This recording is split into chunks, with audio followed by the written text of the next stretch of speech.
Chère fleuve méridienne, cher fleuve méridien, bonjour.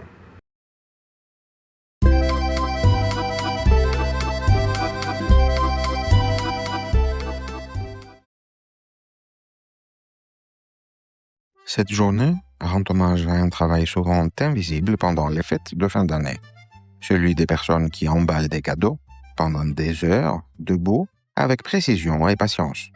Il invite à réfléchir à la valeur du geste, au temps consacré à l'apparence et au paradoxe d'un emballage soigné destiné à être déchiré en quelques secondes. C'est aussi l'occasion d'aborder les questions du travail saisonnier, de la reconnaissance et de l'impact écologique des fêtes. Voie F, destination sentier tracé. Attention au départ.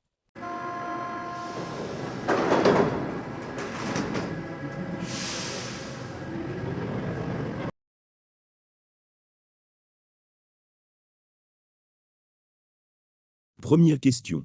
Préférez-vous préparer un cadeau vous-même ou demander à quelqu'un de le faire? Préparer un cadeau soi-même permet de montrer de l'attention et de la créativité.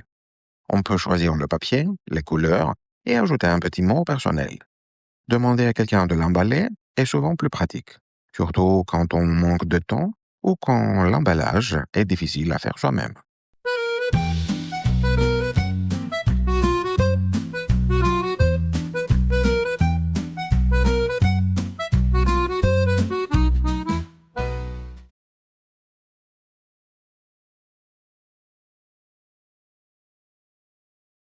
Deuxième question. Aimez-vous ouvrir les cadeaux lentement ou rapidement? Est-ce un plaisir ou une torture? Ouvrir un cadeau lentement permet de profiter du moment et de créer du suspense. Cela peut rendre l'instant plus spécial. L'ouvrir rapidement est parfois plus naturel quand l'excitation est forte ou quand on a très envie de savoir ce qu'il y a à l'intérieur.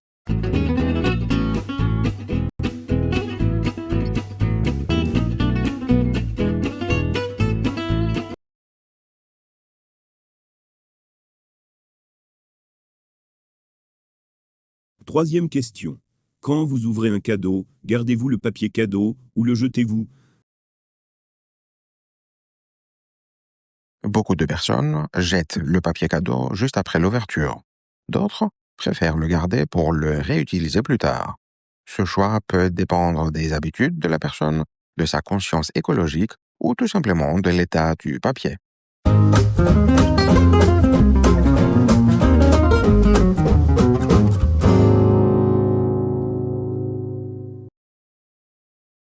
Voie L, destination terrain conquis. Attention au départ.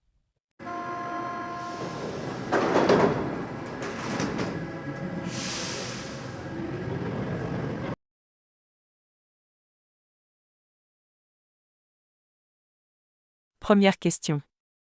Avez-vous déjà fait un travail saisonnier pendant les fêtes? Était-ce fatigant ou gratifiant? Les emplois saisonniers, pendant les fêtes, demandent souvent de rester debout longtemps et de travailler vite. La fatigue est fréquente à cause du rythme et de l'influence des clients. Malgré cela, ce type de travail peut être gratifiant psychologiquement grâce à l'ambiance festive et au sentiment d'être utile.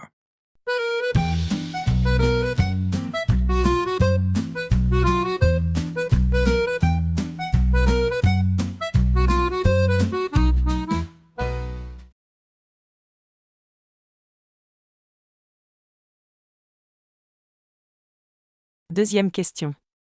Pensez-vous que les clients remarquent vraiment le travail fait sur l'emballage? Faire un paquet cadeau soigné, est-ce indispensable? Certains clients remarquent un emballage soigné et l'associent à un cadeau plus précieux. D'autres se concentrent surtout sur le contenu et oublient rapidement l'emballage. Le paquet cadeau reste important pour l'image, même s'il n'est pas toujours valorisé à sa juste mesure.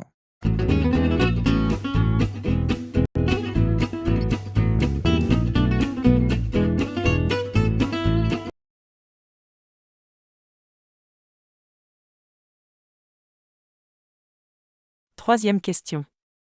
Connaissez-vous des alternatives originales et écologiques au papier cadeau? Plusieurs alternatives existent, comme le tissu réutilisable, le papier journal décoré ou les sacs en tissu. Ces solutions permettent à la fois de réduire les déchets et de présenter un cadeau réfléchi et esthétique. Elles donnent aussi une dimension plus personnelle et responsable au geste.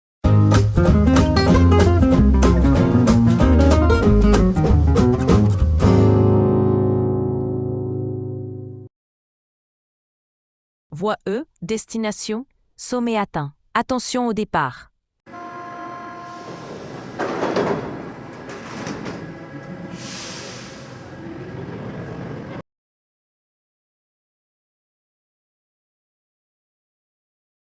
Première question. Pourquoi mettons-nous tant d'efforts dans un paquet cadeau destiné à être détruit en quelques secondes?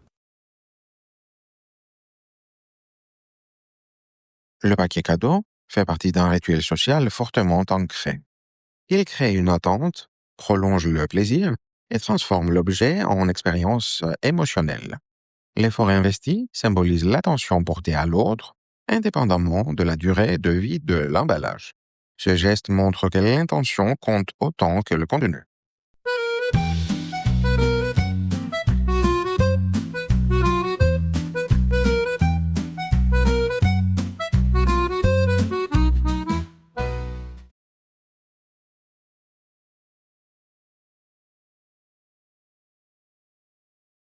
Deuxième question. Emballer un cadeau est-il un art ou une perte de temps? L'emballage peut être considéré comme un art lorsqu'il demande créativité, précision et sens esthétique. Il peut aussi apparaître comme une perte de temps face aux contraintes écologiques et à son usage très bref. La perception dépend souvent du contexte, de la culture et de l'importance accordée au geste. Pour certains, l'emballage fait partie intégrante du cadeau. Pour d'autres, il représente un gaspillage inutile.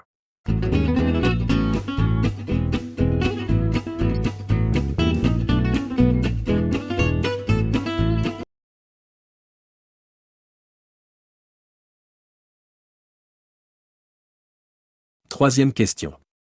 Le travail invisible des fêtes, comme celui des emballeurs de cadeaux, est-il assez reconnu ou sous-estimé, d'après vous?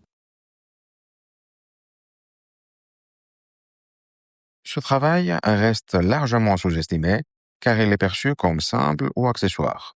Il demande pourtant endurance physique, rapidité, précision et contact constant avec le public.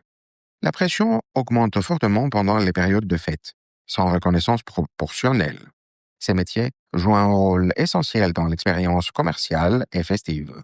Une meilleure reconnaissance passerait par plus de considération sociale et de respect pour ces travailleurs saisonniers.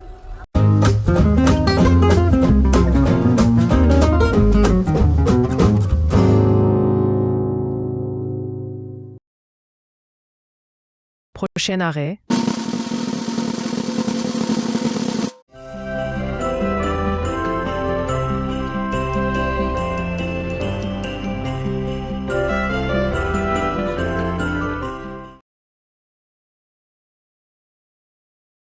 Merci d'avoir regardé cette vidéo.